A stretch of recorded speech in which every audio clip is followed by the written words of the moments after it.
Ayun hello mga guys, kamusta po ang lahat? At ayun, Sabado ng umaga dito sa amin sa Calgary, Alberta, Canada. At ito, positive 5 naman yung aming temperature. Hindi naman siya ganun kalamig or kaginaw. Medyo gloomy lang talaga yung paligid namin ngayon. Kaya feeling natin malamig. At andito tayo sa likod bahay. Plano ko kasi ngayon, Sabado na umaga, wala naman tayong gagawin. Gagawin ko na yung decoration, Christmas decor. Actually, first week na ng December, wala pa kaming wala pa kami na i-decorate para sa Christmas. At ayun nga, ang hirap sa bayan kasi ng panahon ng mga nagdaang linggo. Di ko maikabit yung Christmas light. Kaya ngayon, medyo manipis na yung snow natin. Last week kasi halos 2 dangkal yung kapal. Kaya ang hirap gumalaw dito. Ang hirap gumalaw dito sa amin sa Calgary. Tapos yung mga, yun nga, kakaibat nga nung kapal ng snow. Ngayon naglulusaw naman siya. Maputik yung daan. Hindi rin kami makapag-car wash kasi pagka nag-car wash ka, saglit lang maputik na naman, sayang lang yung pera. So yun, tiis muna si Kurumaw na marungis yung kanyang itsura. So ayun nga mga guys, sabi ko nga kanina, gagawa tayo, try natin ikabit itong ating Christmas light. Yan. Last year kasi hindi ko na ito naikabit kasi nga hindi kami, parang nagpunta kasi kami ng US last December. So wala akong time para ikabit tong Christmas light. Ngayon, dito lang naman kami wala namang planong spend ng Christmas outside Canada. So yun, gawin natin, pasayahin natin yung ating December. Mas lalong nakakalungkot kapag wala man lang decoration. Mas ramdam mo yung lungkot ng Pasko kapag gano'n. So kahit Christmas light man lang makatulong, mapil mo yung spirit ng Christmas. So ayun nga mga guys, ayusin ko muna to. Try natin kung yung haba niya bala ko kasi dito siya ikabit sa sa storage house. At least kung magkaroon man ng mag short circuit naman, ito lang yung masusunog. Pero wag naman sana, safe naman. Nga lang kasi ang hirap ilagay sa ang hirap ikabit sa mga palibot ng bahay. Mamaya kasi lalo ngayon nag-i-snow, baka mabasa, magkaroon ng trip. Tapos syempre lagi kami nasa trabaho, alam niyo na, iwas aksidente lang. At least kapag malayo sa bahay, okay lang. Tsaka plastic naman yan. So hindi ganun magkokos ng malaking problema kung sakali lang mga guys. Hindi ako negative thinker, pero lang, safety first.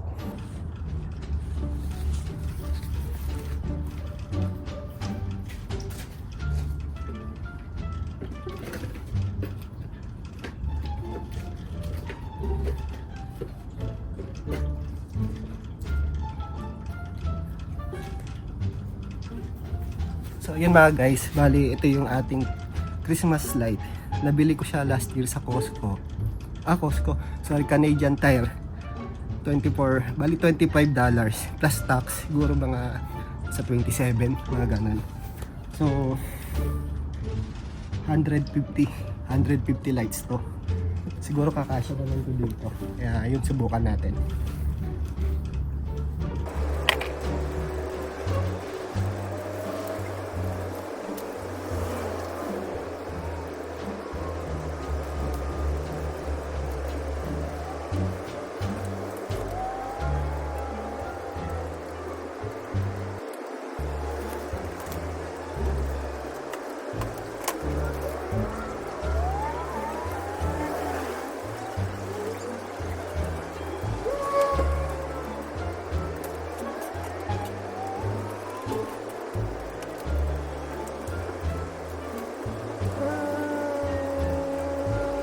So ayun mga guys, welcome back. Nandito tayo sa loob ng bahay ngayon at hindi ko nagawa o hindi ko natapos yung pagkakabit ng Christmas light doon sa ating storage storage house. Kasi inaakala ko yung electrical tape na gamit ko or nagagamitin ko sapat na para maidikit yung Christmas light. Parang hindi yata tatagal. Dumidikit siya, pero mamaya baka naisip ko pagka nag-snow, yung alam niyo na mag-loose yung grip, bumagsak lahat ng Christmas light. So mamaya pagising ni Mrs., punta kami ng Home Depot or Canadian Tire. Tingin kami ng mas maayos na pandikit or tape or kung ano man yung pwede namin magamit na wag lang mapapunch or wag lang mabubutasan yung aming storage house.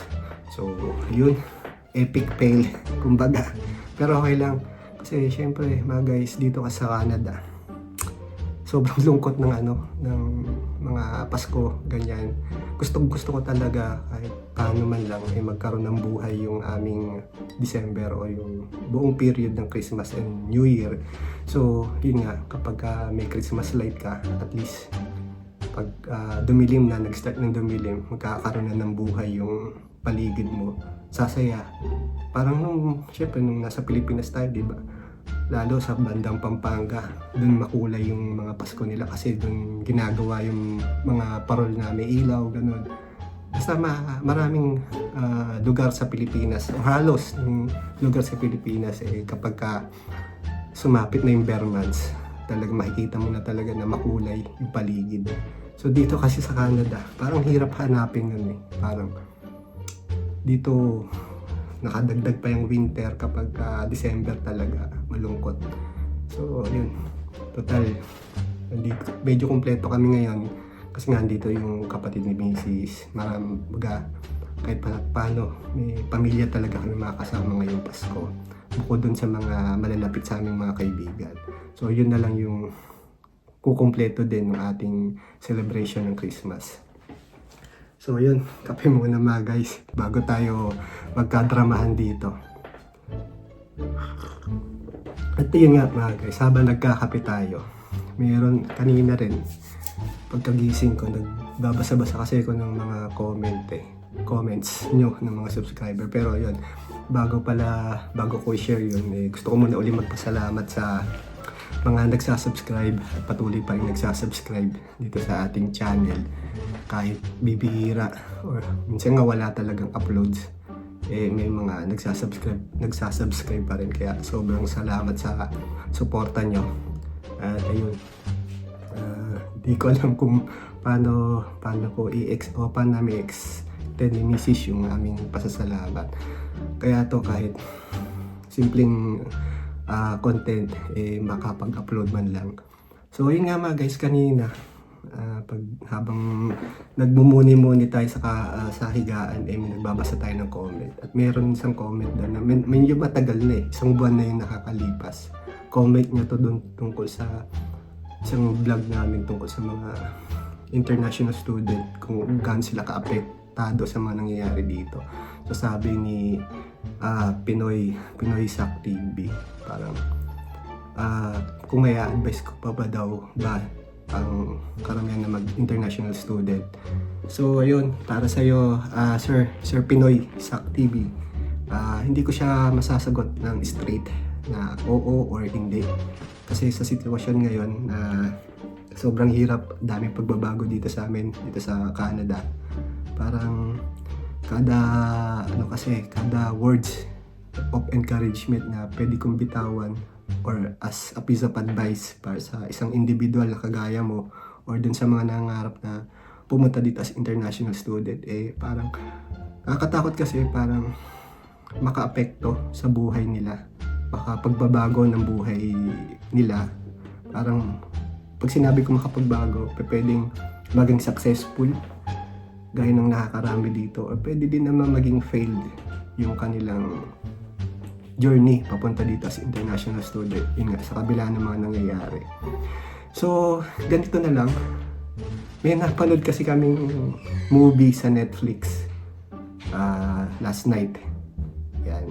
So, itong movie na to, parang nung September pa to this year pinalabas. Kaya lang na-air siya sa Netflix parang this week lang.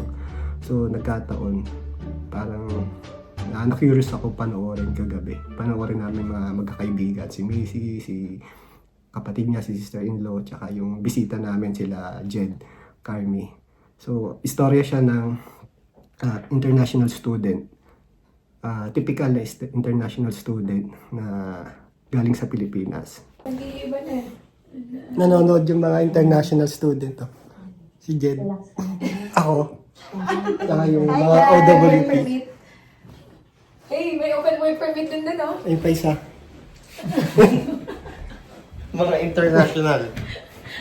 Baka sakali makarelate kami. Delete talaga. Ayun, Nasa sige pa. keyboard siya. So, yun.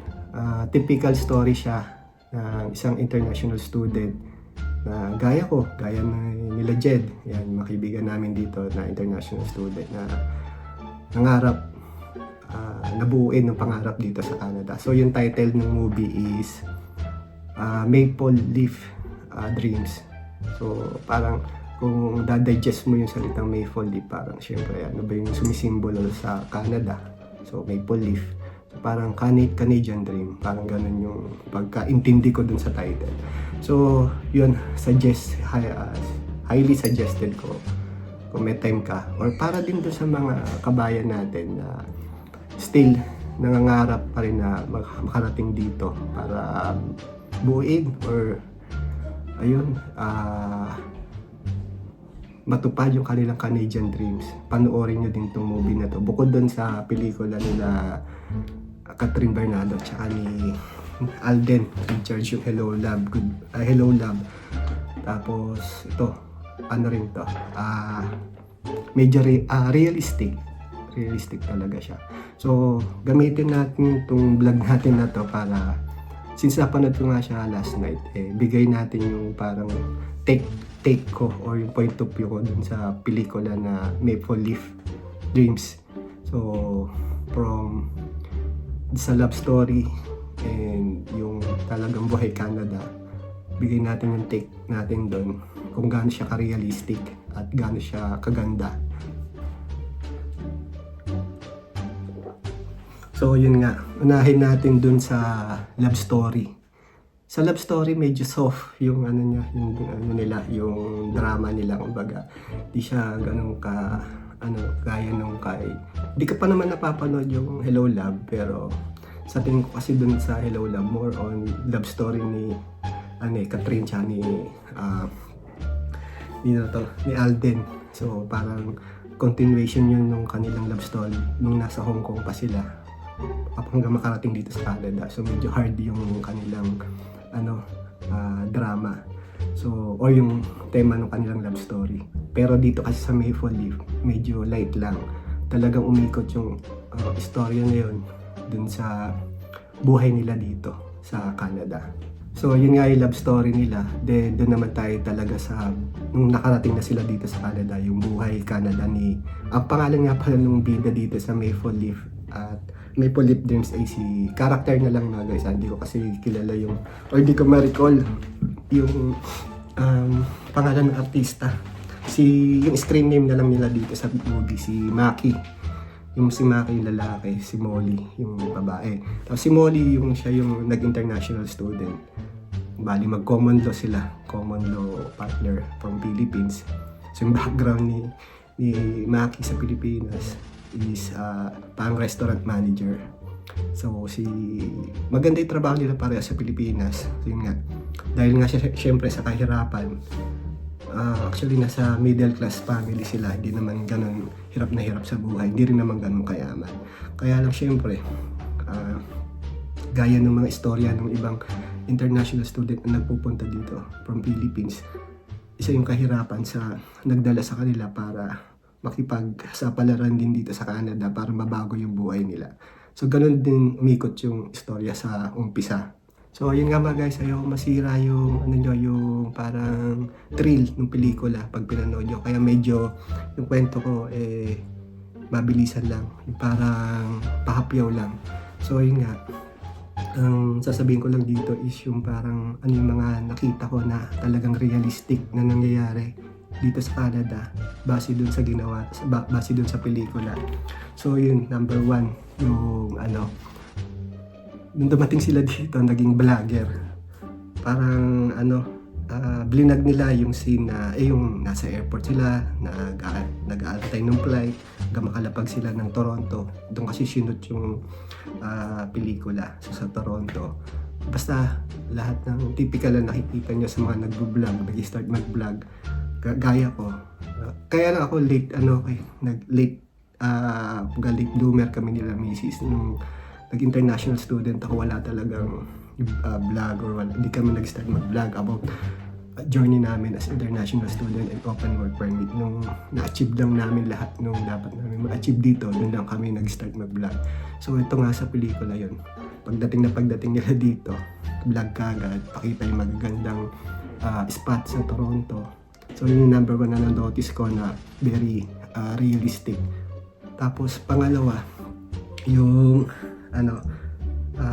nag-struggle si Maki na makahanap ng trabaho. Kasi nga, hinahanap dito kasi sa Canada is yung Canadian experience, which is wala pa si Maki, yung lalaki, yung kanyang open work permit partner. So, na-end up siya sa isang, kasi siya parang restaurant manager sa Pilipinas. So, kahit ganun kataas yung experience niya, wala siyang mahanap. Then, may isang Pilipino business owner na nagtumanggap sa kanya. Yun nga lang, hindi manager, kundi restaurant helper, parang tagahugas ng pinggan, taga-serve ng pagkain. So, yun nga, may isang scene doon na inabutan siya ng pagkain. Nung na-hire siya, inabutan siya ng pagkain or merienda nung Pilipino na yun. Tapos naiyak siya. Siguro, na-feel ko doon na parang na-downgrade yung kanyang posisyon. Parang na-feel niya na siguro ganito pala talaga kahirap dito. Parang hindi niya in-expect. So, yun yung pangalawa. So, yung number 3 is yung financial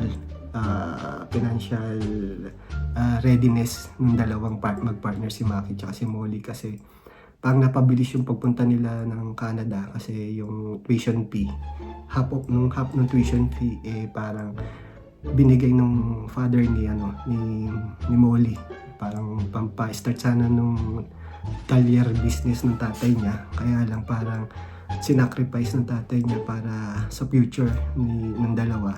So, hindi ko maalala yung exact figure, pero kaya nun i-cover yung parang 1 year tuition fee, which is sa akin na para sa mga nababalitaan ko realistic, kasi meron nga dyan na binibenta lahat or sinasanla yung kung ano man yung dapat nila maisanla, makarating lang dito sa Canada.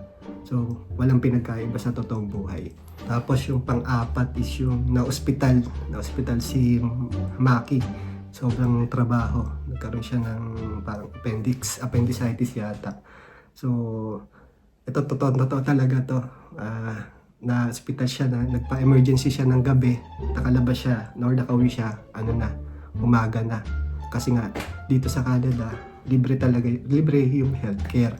Pero yun nga lang, kapalit nun talaga, mag-aantay ka ng matagal sa mga emergency hospital bago ka matignan. Unless na lang talaga yung case mo or yung sakit mo is life-threatening bago ka nila i-attend ASAP. Pero kung kaya mo pa naman, parang nakakagalaw ka pa ng matino, mag-aantay ka talaga ng matagal. So yun yung number 4 na talagang masabi ko na realistic na totoong nangyayari dito sa Canada. Tapos number 5 is yung maabot talaga sa point na kapag ikaw yung international student, ramdam mo lahat yung pressure, stress, maubusan ka talaga ng oras sa partner mo kasi nga ang focus mo is yung trabaho, aral, tapos wala ka na halos oras na mapag-usap kayo. Tapos konting maliliit na bagay, medyo hindi nyo napapagkasunduan. Depende na lang kung gaano talaga kalalim yung samahan nyo, kung gaano nyo kakilala yung isa't isa. Pero syempre, pagdating dito kasi parang nababago yung mentality. Di ko rin alam, di ko masabi ko sa anong dahilan, pero maabot talaga sa ganun. Biski kami ni Mrs., maabot din kami sa point na parang may mga bagay kami hindi napapagkasunduan, napapagkaunawaan. Siguro dahil iniisip mo yung mga gastos, mga bayarin. Tapos yung sahod mo ano lang, napaka-limited lang. Parang syempre ako ano ko parang part-time lang. Ang magkano lang sinasahod ko ng mga time na yun. Tapos may mga bayarin, may mga kailangan kami suportahan sa Pilipinas. Parang hirap yung budgeting namin ng time na yun. Kaya siguro nagiging konting bagay lang, medyo nagiging irritable kami pareho. So, yun yung mga parang isa sa nakita ko na totoong-totoo. Pero yun, nasa inyo ng dalawa yung mag-partner yan kung paano nyo, kaano kayo ka-matured na dalawa para harapin yung mga ganong simpleng problema. Tapos number 6 sa nakita ko na true to life na dun sa scene nila is yung dumating yung Christmas na nagtatrabaho pa rin sila, tapos yung mga family nila, kanya-kanya lang family, nagsesend din ng Christmas Eve celebration nila. Sobrang saya sa Pilipinas, tapos sila nasa trabaho pa din, tapos pag uwi nila ang nagse-celebrate sila lang dalawa hanggang sa ayun nga, naisip nilang mag-partner si Maki and Molly na yayain yung kanilang landlady na lumabas at pumunta sa isang Filipino house para mangaroling. Kasi sobrang lungkot talaga mga guys. Di ba kanina nga sabi ko, gusto kong lagyan ng Christmas light yung ating storage house para naman sumaya yung atmosphere o yung spirit, maramdaman namin yung spirit ng Christmas dito sa Canada. Kasi yun talaga malungkot kung sa malungkot.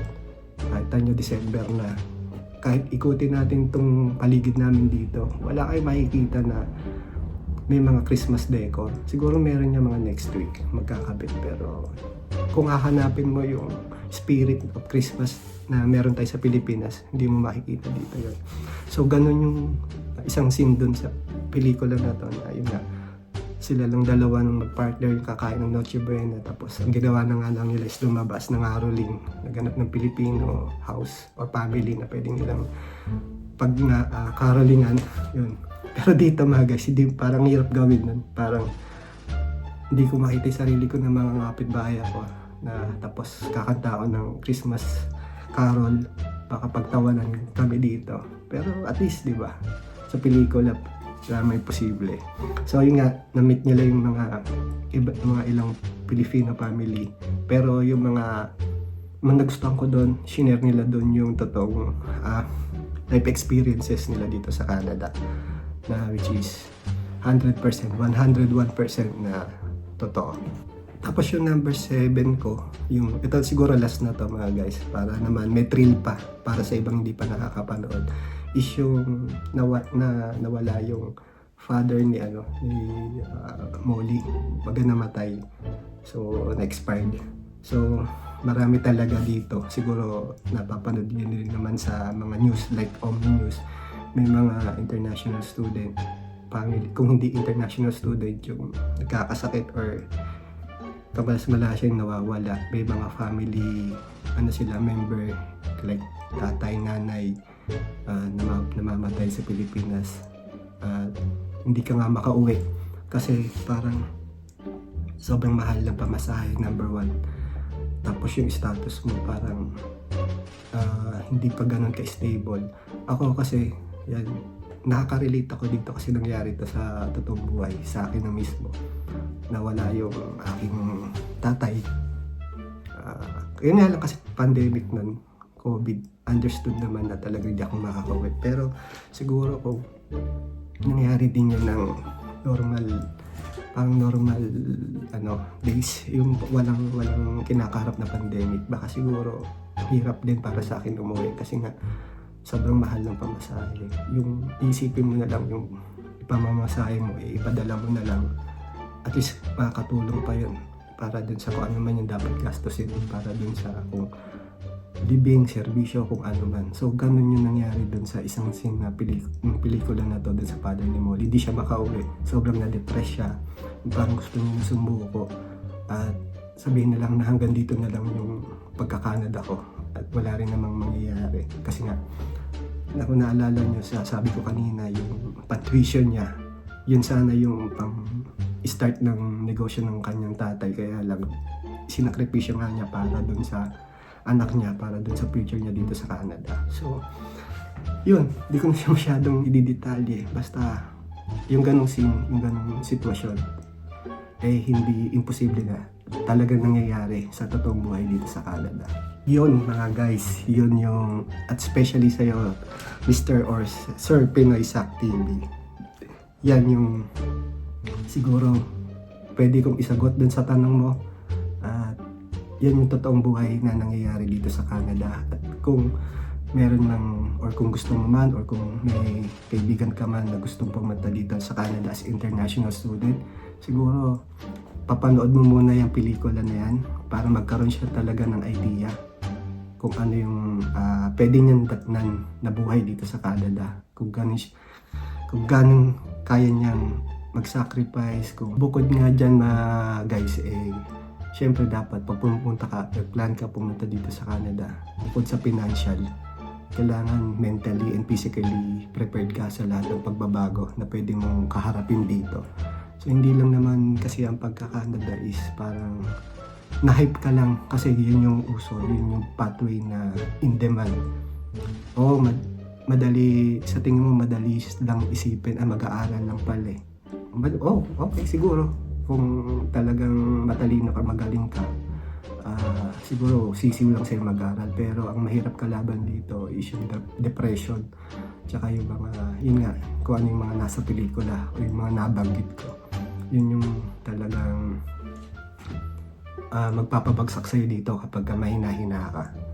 Bago ko tapusin tong vlog na to, syempre meron bukod dun sa mga nakita natin na realistic, isa pang gusto kong i-add is yung cons o yung parang hindi malinaw sa akin dun sa istorya is yung ending na, kasi syempre nakagraduate na si Molly, kumbaga ano siya parang itinuloy pa rin niya yung pangarap niya, nakatapos siya ng pag-aaral dito. Nung ending na, nung apply siya ng permanent residency, parang hindi kasi kasama si Maki, parang may naiwan siya, parang hindi nasama sa application. Pero usually kasi dito pagka in-apply ni main applicant, yung international student, yung siyempre sa PGWP dapat kasama si OWP, then hanggang sa makarating sa PR application dapat magkasama pa rin sila. Pero may isang scene doon na parang ang naka-receive lang ng PR na approval is si Molly. So tapos meron pa nag-aral si Maki, which is kung marireceive nyo o mababasa nyo yung work permit, meron kasi mga clause sa ilalim na bawal ganito, bawal yung ganyan. Isa nga doon is yung bawal ka attend ng mga certificate courses or diploma, basta bawal ka mag-aral. So yun lang, yun yung medyo sana na-polished pa ng konti o na-polish pa ng konti para maging mas realistic yung pelikula. Pero overall, siya, made for international student talaga siya. Parang okay siyang panoorin ng mga gusto mag-start dito as international student. Actually, may nabanggit sa akin to. Si Jed yatang nakabanggit sa akin na nakapost to sa study, parang Philippine Student Group dito sa Canada. Nakakalagay yung link. At doon niya nakita yon. So, yun nga, nauna pa tong ipalabas or shoot bago pa yung kay Catherine at Alden. Tapos ayun pa nga, isa pa pala, doon kasing city na pinunta nila is Toronto. Medyo big city yun, medyo mahal talaga doon. Kaya doon sa pelikula, medyo struggle talaga sila sa pagkain. Actually, naghahati pa sila. May isang scene doon sa restaurant na hindi sila makakain kasi nga, nung nakita nila yung presyo, sobrang mahal. So, sa mga international student na gustong mag-aaral dito sa Canada, piliin nyo yung mga mga small city, yung paboom pa lang, like dito sa Alberta, parang maganda yung Red Deer, ganyan, Lethbridge. Tapos, ewan ko lang sa ibang provinces. Basta wag lang yung 3 big cities like Toronto, Vancouver. Tapos ito, Calgary, medyo na dito mataas ng cost of living dito. So ganun lang, yun lang yung aking masasabi.